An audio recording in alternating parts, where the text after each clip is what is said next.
Which one? Which one is the winner? You like that one?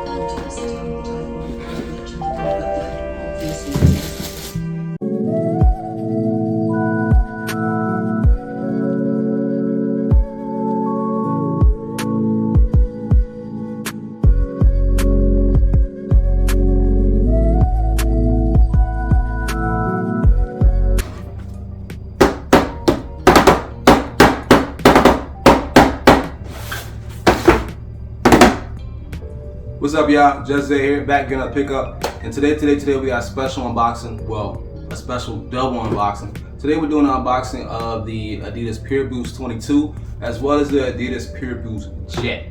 Now, there are a few subtle differences between the two. Some you can pick up with the naked eye and some you can't. I actually had to look at the description to see the differences on a few of the things because I only noticed two things with my eye. But I'm gonna show you guys what we're talking about. So let's get into it. Alright, so right off the bat, the first thing you're gonna notice, there are hints of reflectiveness on this shoe. Let's turn it this way. You guys are gonna be able to see that right here in this back area. There's hints of reflective material right here. It's not a lot, and it's not super duper bright or super reflective where you wouldn't need any other equipment for while you're doing a nightly run. But just because it has it, it is a plus. It's better to have than not have. And this is the PUREBOOST Jet. Now let's see what the PUREBOOST 22 has. Now, the PUREBOOST 22 does not have that reflective material. It does have the reinforced cage right here. This one doesn't. The boost is a little bit different on the 22. There's a little indentation right here. There's no indentation right here. Then you have the little back support right here for your heel. You don't have that right here as much. We can give more of a detailed view of the PUREBOOST 22 because these are actually, I think, my favorite out of the two. Now, just looking at these, the pure detail of this shoe, it should remind you of the actual PUREBOOST 22 because that's exactly what these mimic. The exact same structure where they have the boost lined up, the fitting of the cage, and the prime knitting is very, very much similar. It even have this little back piece right here. Usually it would say Ultra Boost, but it doesn't, which is fine. Now the layout of the bottom is very, very similar to the one that's in the Boost 22, as well as the 21. But like I said, these are the PUREBOOST 22.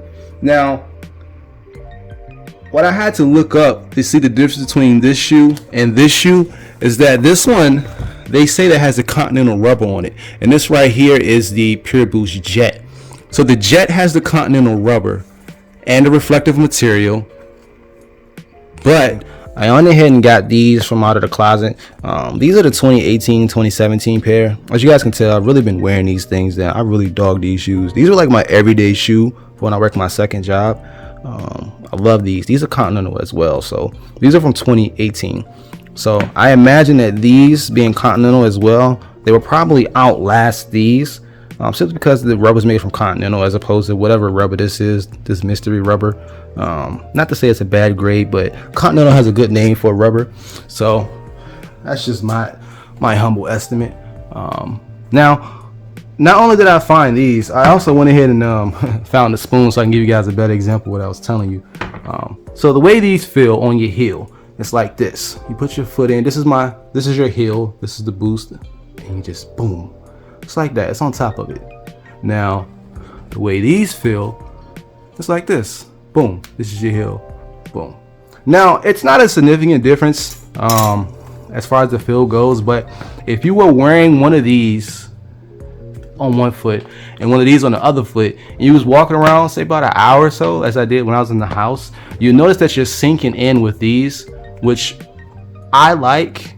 And then for some people, this one, it feels as if it's a little bit more responsive. You're bouncing up a little bit more with these, which some people will like. Some people gonna like both. I mean, for $50, that's what I paid for both of these. It only makes sense to keep them both. Now at this current time, I believe the sale price is right around $110, $112 for each one, but it's Christmas time, so it's only a matter of time for these to go back on sale again. So definitely get you a pair if you can.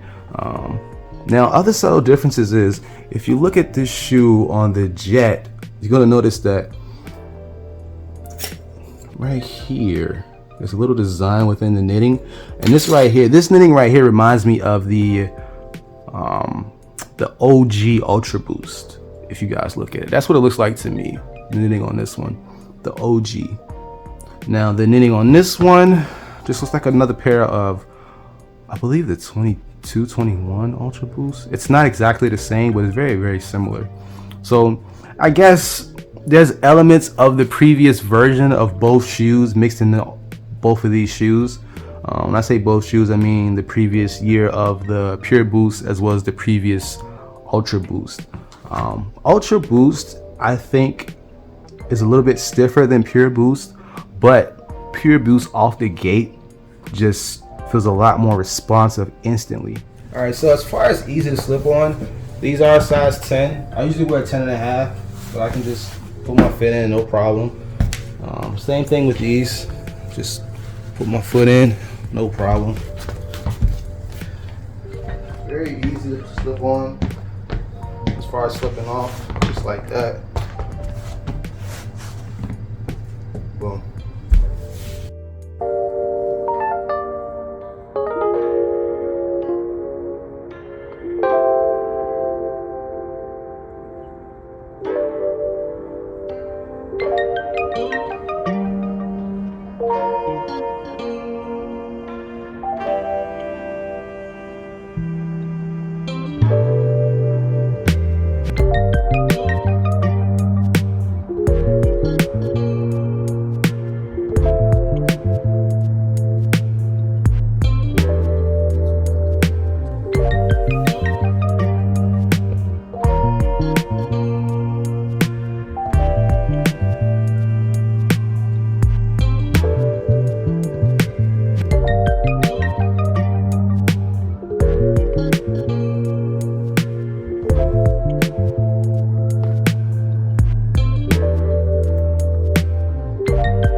Oh man, real quick guys, almost forgot to show you guys the difference in the soles. So what you're looking at on this one is a little bit of a indentation right here on the 22, and then on the Pure Boost Jet it's just a solid basic flat sole. That's baby girl in the background. I always want to be in the video. So, as of course, these are made out of recycled materials, so that's what these logos stand for. And yeah, I almost totally forgot this part. So yeah, nothing too special, but you can actually feel the boost a little bit more on this shoe than on this one.